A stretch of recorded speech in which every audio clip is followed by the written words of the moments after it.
Students, आज हम लोग पढ़ेंगे लिब्रे ऑफिस कैल्क के बारे में। जैसे कि आप लोग जानते हैं, लिब्रे ऑफिस कैल्क बिल्कुल उसी प्रकार से वर्क करता है जैसे कि माइक्रोसॉफ्ट एक्सेल वर्क करता है।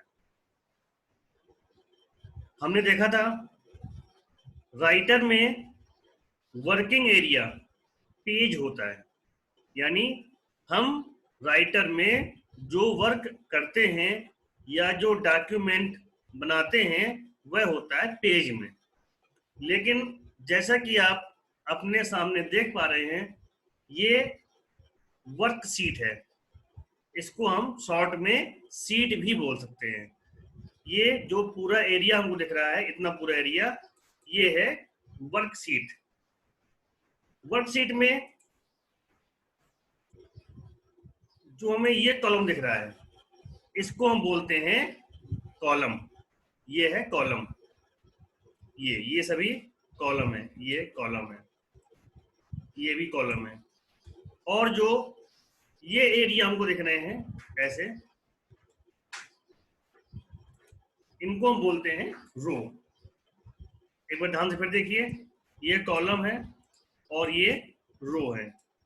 और जहां पर कॉलम और रो एक दूसरे को इंटरसेक्ट करते हैं, यानी एक दूसरे को क्रॉस करते हैं, काटते हैं, तो वो जो एरिया होता है उसे कहते हैं सेल। जैसे कि हम देख पा रहे हैं, अभी जो ये सिलेक्ट है, इनको हम बोलते हैं सेल। एक बार फिर देखिए ध्यान से, कॉलम, रो एंड सेल। इनको हम अगर बिल्कुल सही डिफिनेशन में समझना चाहें तो ऐसे समझ सकते हैं कि सेल के वर्टिकल, अब देखिए यहां पर एक शब्द आया वर्टिकल, ध्यान दीजिएगा। ये जो डायरेक्शन है इसको हम बोलते हैं हॉरिजेंटल, और ये जो डायरेक्शन है इसको बोलते हैं वर्टिकल। ये वर्टिकल डायरेक्शन है। तो हम कह सकते हैं ये क्या है, सभी सेल। तो जब कई सेल एक साथ मिल जाती है लेकिन वर्टिकल, ये ऐसे, यानी सेल के वर्टिकल ब्लॉक को कहते हैं, वर्टिकल ग्रुप को कहते हैं कॉलम, और सेल के हॉरिजेंटल ग्रुप को कहते हैं रो।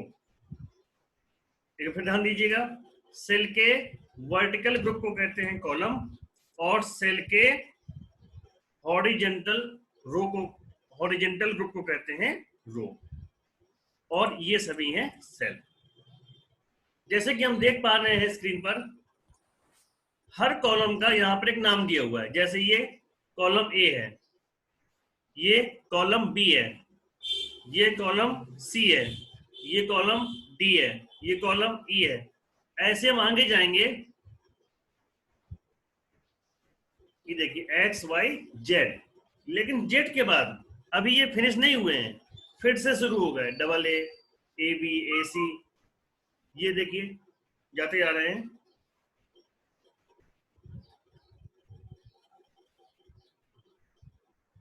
ये देखिए ये हम आ गए ए जेड में, फिर शुरू हो जाएगा बी ए से लेके बी जेड तक, फिर सी ए से लेके सी जेड। ऐसे ये कॉलम चले जाते हैं। जब हम इसके अंत में पहुंचेंगे तो सबसे अंतिम कॉलम होता है ए एम जे। ये बहुत ही इंपॉर्टेंट क्वेश्चन कि कॉलम कहां से कहां तक होते हैं। तो कैल्क में ए से लेकर ए एम जे तक कॉलम होते हैं।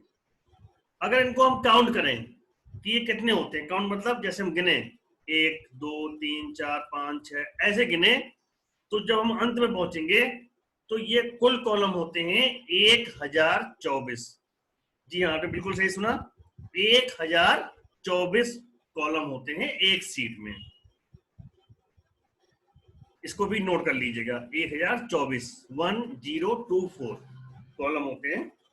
इसी प्रकार से जैसे कि हम देख पा रहे हैं, ये रो दिख रही है हमको। अब हर रो का एक नंबर है, 1 2 3 4 5, ऐसे ये रो बढ़ती चली आ रही हैं। ये देखिए 15, ये देखिए ये हम पहुंच गए, देखिए 100, ऐसे ही आते जाएंगे। ये देखिए ये बढ़ रही है, ये हम पहुंच गए देखिए 200 में। इसी प्रकार से जब हम सबसे नीचे पहुंचेंगे तो यहां पर हमें दिख रहा है 10,48,576। नोट कर लीजिएगा, रो होती हैं 10,48,576, 1048576, ये कुल रो होती हैं।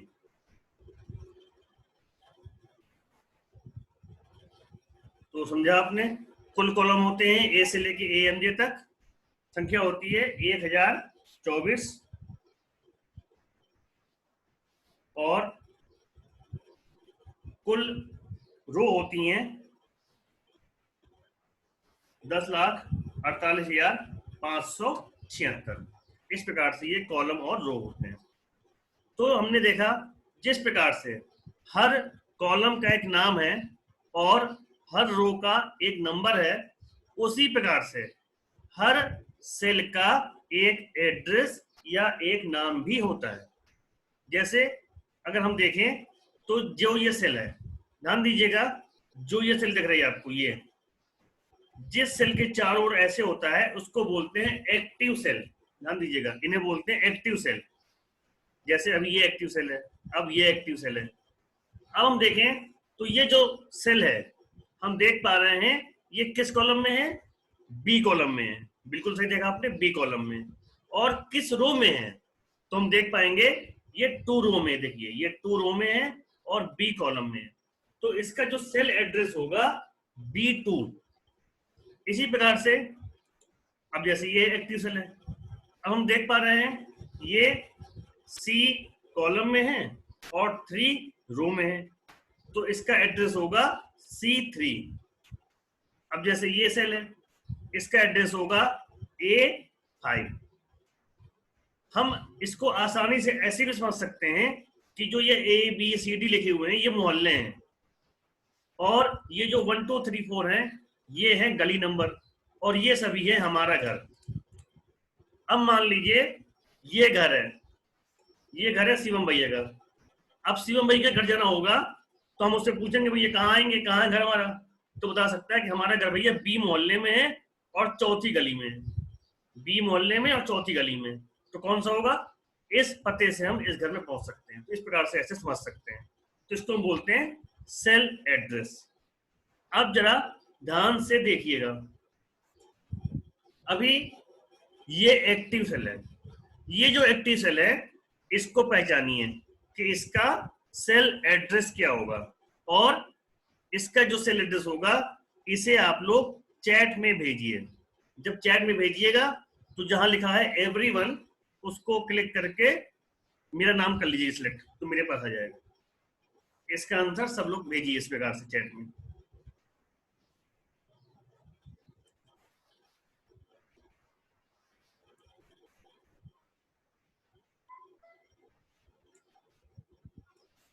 चलिए 3 आंसर आए, और भेजिए, कोशिश करिए।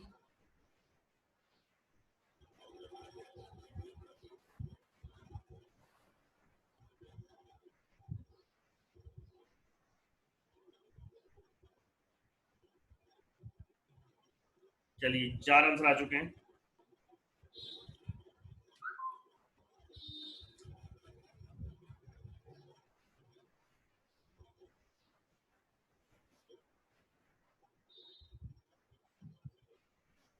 चलिए 9 आंसर आए हैं मेरे पास। अब इसको चेक कर लेते हैं।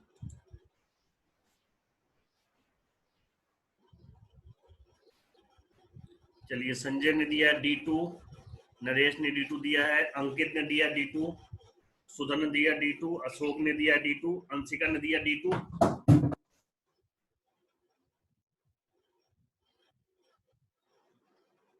रश्मि का आंसर आया है D2। ठीक है, काफी लोगों ने आंसर दिया है, सही है आंसर।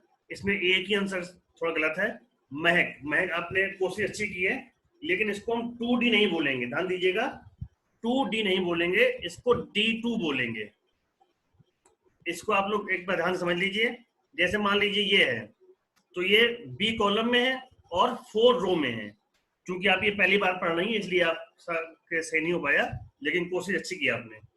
एक बार फिर चीज समझ लीजिए कि पहले आएगा कॉलम का नाम और फिर आएगा रो नंबर। जैसे ये है बी और 4, इसको बोलेंगे B4। अब उम्मीद है सबको समझ में आ गया होगा।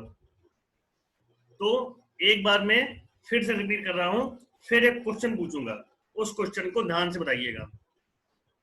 तो इनको बोलते हैं कॉलम, इन्हें बोलते हैं रो, और ये सभी हैं सेल। कॉलम ए से शुरू होता है और AMJ तक जाता है। रो 1 से शुरू होती है और 10,48,576 में खत्म होती हैं। अब मेरा जो क्वेश्चन है वो ये है, क्वेश्चन सभी से, कि ये जो हमको शीट दिख रही है, ये जो शीट दिख रही है, इसकी जो पहली सेल होगी, ध्यान दीजिएगा, क्वेश्चन ध्यान समझिएगा, इस शीट की जो सबसे पहली सेल होगी उसका एड्रेस क्या होगा। सभी लोग चैट में आंसर भेजें, कोशिश करिए सब लोग भेजें, जो लोग नहीं भेज रहे हैं वो कोशिश करें। मैं फिर से बता दूं कि इस पे गलत या सही का सवाल नहीं है, कोशिश किसने की इसका सवाल है। कोशिश करना जरूरी है, जब आप कोशिश करोगे तभी याद होगा। तो सभी लोग इसका आंसर भेजिए, कोशिश करें कि इसकी जो पहली सेल होगी उसका एड्रेस क्या होगा। कुछ आंसर आना शुरू हो गए मेरे पास में, 5 आंसर अभी तक आ चुके हैं।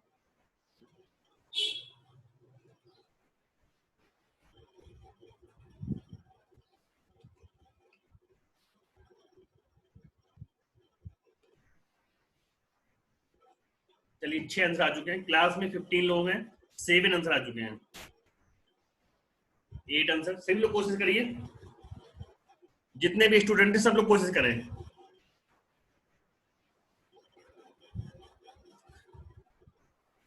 उर्मिला कोशिश करिए, अशोक, हेमलता कोशिश करिए, शिवम, आपका आंसर नहीं आता भैया, शिवम भैया कोशिश करिए।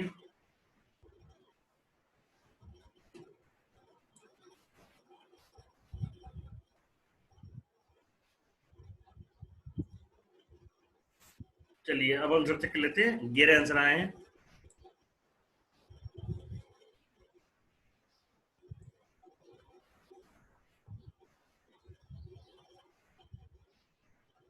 मैं आंसर चेक कर रहा हूं।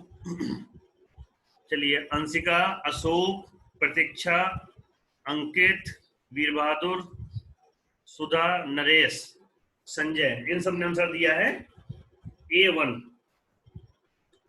A1 बिल्कुल सही है। एक आंसर मेरे पास में आया है G4, नहीं G4 सही नहीं है। देखिए आप कंफ्यूज हो गए, जिन्होंने G4 आंसर दिया कंफ्यूज इसलिए हो गए कि यहाँ पे एक्टिव सेल थी। क्वेश्चन क्या था, मैंने पूछा था कि इस सेल का आंसर क्या होगा, ये नहीं पूछा था, मैंने पूछा था कि पहली सेल कौन सी होगी। और जैसे कि आप देख पा रहे हैं ये है पहली सेल जिसका एड्रेस है A1।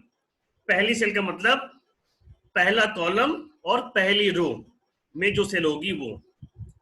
अब क्वेश्चन ध्यान से सुनिएगा, जैसे ये पहले कॉलम में थी और पहली रो में थी तो A1 हो गया, इसी प्रकार से अंतिम में क्या होगी, अंतिम सेल का एड्रेस क्या होगा वो भेजना है।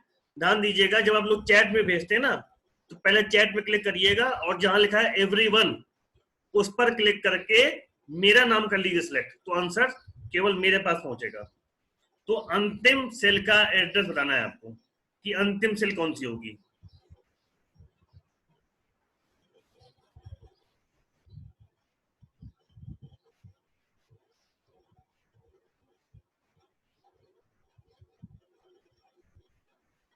कोशिश करिए, अभी एक आंसर आया मेरे पास में। चलिए आंसर आने लगे हैं, 3 आंसर आ गए हैं, और भेजिए आंसर, 4 आंसर आ गए हैं। सभी लोग कोशिश करिए।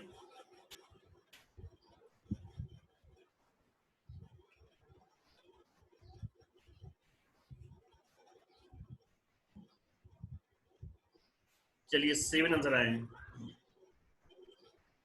8 आंसर। सभी लोग ट्राई करिए, क्लास में 16 स्टूडेंट्स हैं इस समय, सभी लोग कोशिश करें।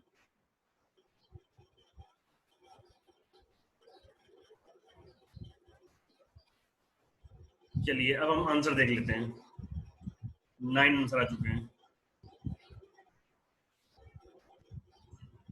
11 आंसर आ चुके हैं।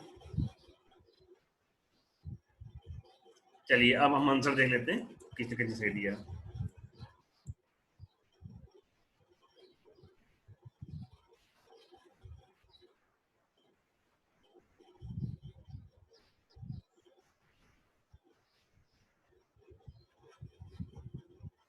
चलिए संजय भैया ने आंसर दिया है AMJ 1048576। अशोक ने आंसर दिया है AMZ1। नरेश का आंसर है AMJ। प्रतीक्षा ने दिया है 1G। महक ने दिया है AMJ 1048576। सुधा ने दिया है A1048576। वीर बहादुर ने आंसर दिया है A1048576। अंशिका ने आंसर दिया है 1048576। अंकित ने आंसर दिया है AMJ1। अंशिका ने आंसर चेंज किया अपना है, लेकिन अभी आंसर सही नहीं है। वीर बहादुर ने आंसर चेंज किया AMJ1, अभी आंसर सही नहीं है।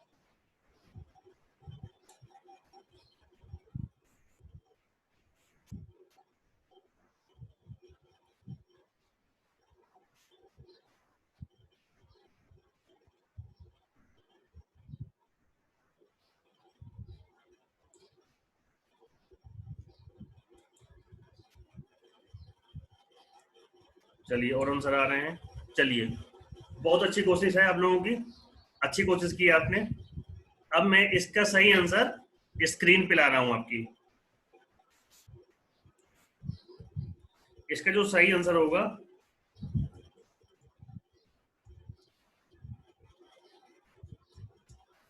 ये है, इसका सही आंसर आपके सामने स्क्रीन पर दिख रहा है AMJ 1048576।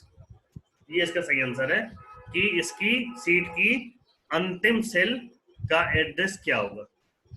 ये इसका आंसर है। अब देखिए ऐसा क्यों होगा। जैसे हमने देखा ये पहले थी, मैंने क्या कहा था, पहला कॉलम पहली रो। अब जब अंतिम पूछी जाएगी तो क्या होगा, अंतिम कॉलम और अंतिम रो। ध्यान दीजिएगा, अंतिम कॉलम और अंतिम रो। तो अंतिम कॉलम कौन सा है अपना, अंतिम कॉलम अपना AMJ, ये दिख रहा है आपको, ये AMJ है। और अंतिम रो कौन सी है, ये देखिए अंतिम रो है 10,48,576। ये है, तो ये इसका जो एड्रेस होगा वो ये होगा, अंतिम कॉलम और अंतिम रो। ये इसका सही आंसर है। तो जिन लोगों ने ये आंसर दिया था उनका आंसर सही है। सभी को समझ में आ गया होगा। यदि किसी का कोई डाउट हो तो मैसेज कर सकता है।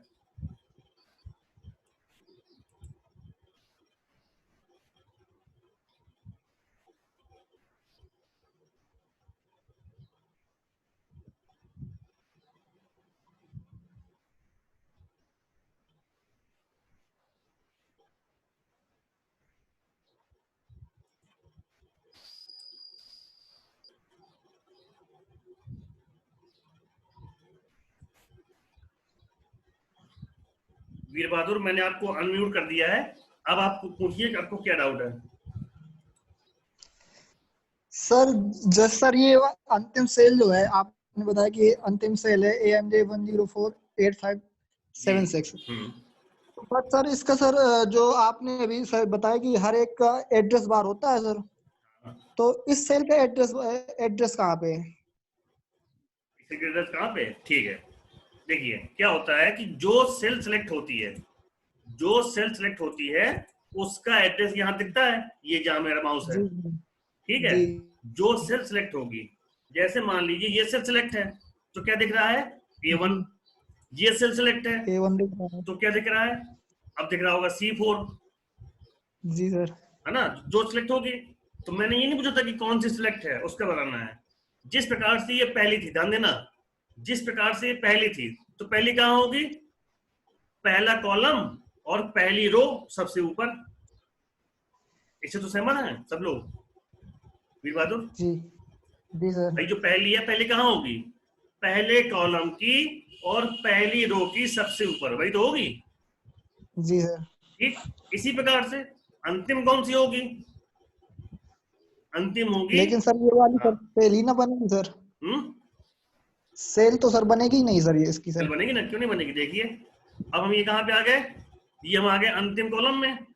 अंतिम कॉलम कौन सा है, AMJ AMJ1। है, अंतिम है। जी। और अंतिम अगर हम रो में आ जाए, ये देखिए अंतिम रो में आ गए, सबसे नीचे। पहले कहां थे, सबसे ऊपर कॉर्नर में थे, अब कहां है, सबसे अंत में कॉर्नर में। अब देखिए यहाँ पे क्या दिख रहा है, यहाँ पर दिख रहा है एड्रेस, अब जी सर। दिख रहा है ना, बस यही क्वेश्चन था।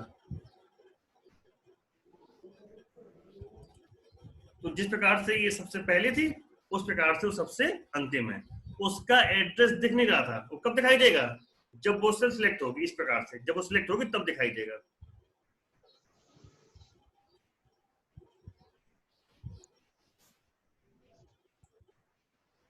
चलिए, तो हमने इस प्रकार से रो, कॉलम और सेल के बारे में पढ़ा। उम्मीद है सबको समझ में आ गया होगा। तो अब जो हमने समझा उसको लेके आगे बढ़ते हैं। और कॉलम और रो से मिलकर जो ये पूरी बन रही है, ये जो पूरी बन रही है, इसको हम बोलते हैं सीट। ये देखिए जहां मेरा माउस है नीचे, यहाँ पे नाम लिखा होगा, देखिए लिखा है सीट 1, ये एक सीट है। और जो ये प्लस बना हुआ है, इस पे क्लिक करेंगे तो देखिए सीट 2, सीट 3, सीट 4, ऐसे ये सीट बढ़ती चली जाती हैं। तो अभी जैसे हम सीट 1 में हैं, अब 2 में आ गए, इस प्रकार से इन सीट को हम यहाँ से बढ़ा सकते हैं। तो इसको बोलते हैं सीट। और जब कई सीट मिल जाती हैं तो बन जाती है वर्क बुक। ध्यान दीजिएगा, जैसे कोई बुक होती है, कोई किताब होती है, तो उसपे क्या होते हैं, पेज, और पेज से मिलकर बन जाती है बुक। उसी प्रकार से कॉलम और रो मिलके बनती है एक सीट। और जब एक सीट हो जाती है, ऐसे 2 सीट, 3 सीट, ऐसे कई सीट मिल जाती हैं, तो उन्हें कहते हैं वर्क बुक। तो नोट करना, नोट कर लीजिएगा, कॉलम और रो से मिलके बनती है सीट, कॉलम और रो से मिलकर बनती है सीट,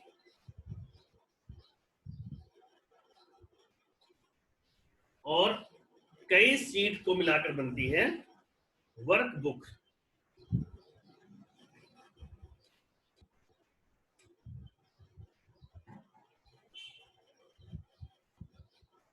ठीक है, सभी ने नोट कर लिया होगा। तो स्टूडेंट्स, ये तो रहा इसका इंट्रोडक्शन। अब हम आगे बढ़ते हैं।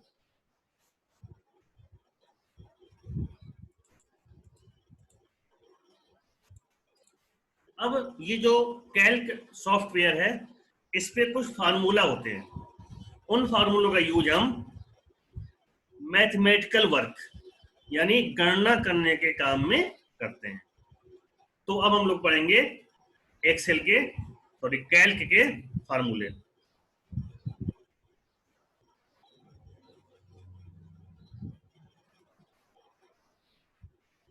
स्टूडेंट्स, तो अब हम लोग पढ़ने जा रहे हैं कैल्क के फार्मूले। तो मान लीजिए हम अभी इस सेल में हैं और यहां पर हमने कुछ संख्याएं टाइप की।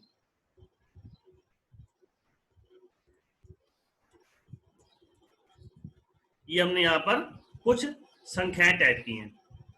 अब जैसे मान लीजिए हमें इन सभी संख्याओं को आपस में जोड़ना है, ऐड करना है। तो संख्याओं को जोड़ने के लिए जो फार्मूला होता है उसे कहते हैं सम। हम यहां लिखेंगे SUM, ये हमने कीबोर्ड से टाइप किया है, इक्वल और सम। यहां पर क्वेश्चन आता है कि कोई भी फार्मूला किस सिंबल से शुरू होता है, किस चिन्ह से शुरू होता है। तो हम कह सकते हैं कि कोई भी सिंबल या कोई भी फार्मूला इक्वल से शुरू होता है। तो देखिए आगे लगाया हुआ है इक्वल, तो जो जोड़ने के लिए फार्मूला है वह है सम। तो हमने टाइप किया इक्वल और सम, और अब हमने लगाया ब्रैकेट। अब हमको ये देखना है कि हमको जोड़ना कहां से है।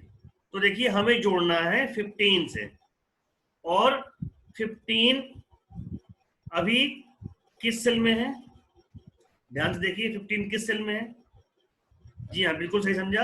15 अभी है A2 में, देखिए A और 2 A2 में।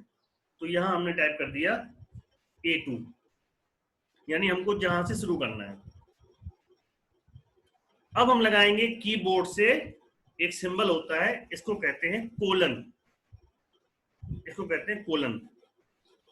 ध्यान दीजिएगा, एक सिंबल ये होता है, ये है सेमी कोलन, ये है सेमी कोलन, और एक सिंबल ये होता है, इसे कहते हैं कोलन। तो हम लगाया कोलन। अब मान लीजिए हमें ऐड करना है 98 तक, 98 तक हमें करना है। तो हम यहाँ टाइप कर देंगे 98 कहां पर है, देखिए कहां पर है ध्यान से। जी हाँ, बिल्कुल सही समझा आप लोगों ने। 98 है इसमें A6 में, तो हमने लिख दिया A6। ध्यान दीजिएगा, ये जहां मेरा माउस है 15 कहां पर है, A2 में, और हमें जोड़ना है 98 तक। तो 98 कहां है, A6 में। तो इससे क्या होगा, A2 से लेकर A6 तक जितने नंबर होंगे वे सभी आपस में जुड़ जाएंगे। एंटर करेंगे तो देखिए ये इन सभी का टोटल आ गया। मैं आपको और एग्जांपल दिखाता हूं। इक्वल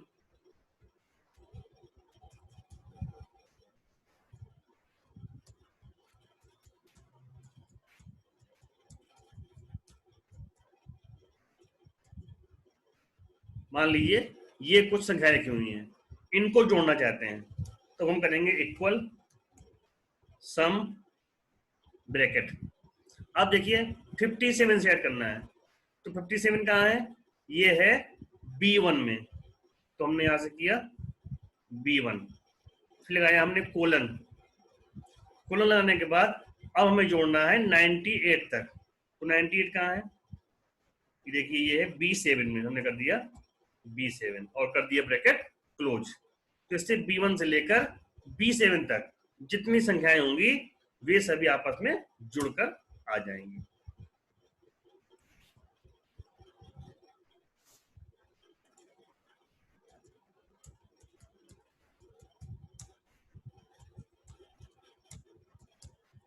अब आपको ये संख्याएं दिख रही होंगी।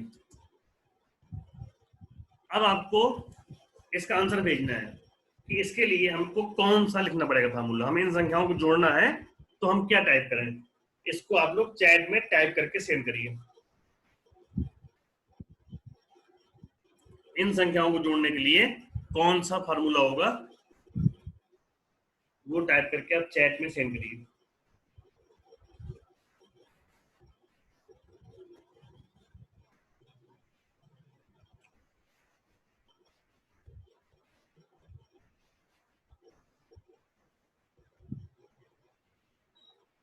ध्यान से देखिए, समझिए।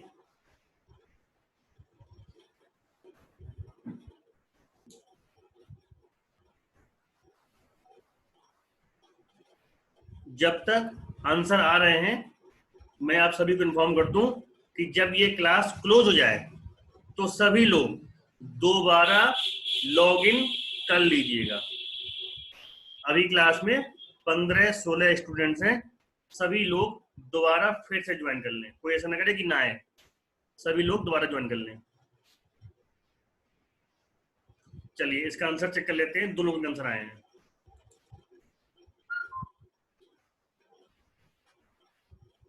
वीर बहादुर ने आंसर भेजा है, C1C6। नरेश ने आंसर भेजा है, महक ने भेजा है आंसर। सुधा वर्मा आपने इक्वल और सम ने लिखा। अंकिता आपने सम ने लिखा। अंशिका का आंसर भी सही है। और महक आपने बीच में स्पेस कर दिया है, सम और सी के बीच में स्पेस कर दिया, स्पेस नहीं होगा। रश्मि का आंसर आया है बीच में आपने कर दिया है सेमी कोलन, वहां पे कोलन होगा। ठीक है, अच्छी कोशिश है आप लोगों की, अच्छी कोशिश है। इसका आंसर मैं दे देता हूं आपके सामने, ये आ रहा है। देखिए ध्यान दीजिएगा, सबसे पहले इक्वल होगा, फिर सम होगा,